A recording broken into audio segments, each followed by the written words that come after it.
कर सकती है, मतलब जो भी उसको कुरान का हिस्सा याद है उसकी वो तिलावत कर सकती है हैज़ के दौरान, है ना। इसका एक रीज़न, मतलब एक तो ये है कि कंक्लूसिव एविडेंस क्लियर नहीं है कि भाई, मतलब कभी एकदम क्लियर नहीं है कि नबी वसल्लम ने मना फरमाया कि भाई हैज़ की मतलब हालत में आप तिलावत नहीं कर सकते बिल्कुल भी, तो इसका कोई क्लियर एविडेंस नहीं है। और दूसरी चीज़, अगर किसी को जनाबत है which is due to usually sexual intercourse से ही वो जनाबत जो होती है, कि उसमें तो यह है कि एक शख्स नहा सकता है, गुस्ल कर सकता है और वो पाक हो सकता है।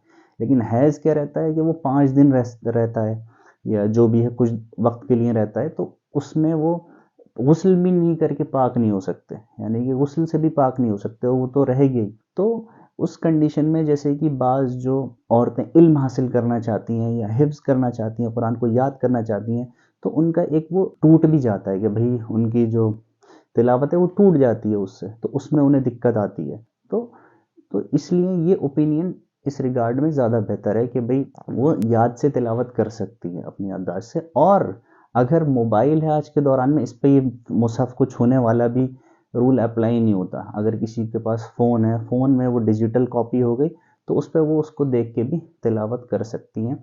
और स्पेशली उनके लिए जो इल्म हासिल करना चाहती हैं औरतें और जो याद करना चाहती हैं कुरान को, और तो उनके लिए है कि भाई वो बेशक कुरान को पढ़ सकती हैं हैज़ के दौरान भी, बिकॉज़ उनका मतलब जो एक मामूल है उनका कुरान पढ़ने का, उसमें कोई रुकावट ना आए और उनकी जो मतलब तालीम है उसमें कोई कमी बेशी ना हो, तो इसलिए वो अलाउड है। और डिजिटल कॉपी जो मोबाइल के अंदर उसको लेके पढ़ सकते हैं, फिज़िकल कॉपी नहीं, जैसे जो कुरान का मुसहफ़ होता है उस पे तो रूलिंग यही है कि भाई ला यमस्सुहु इल्लल मुतहहरून, के उसको ना छुएं कुरान को।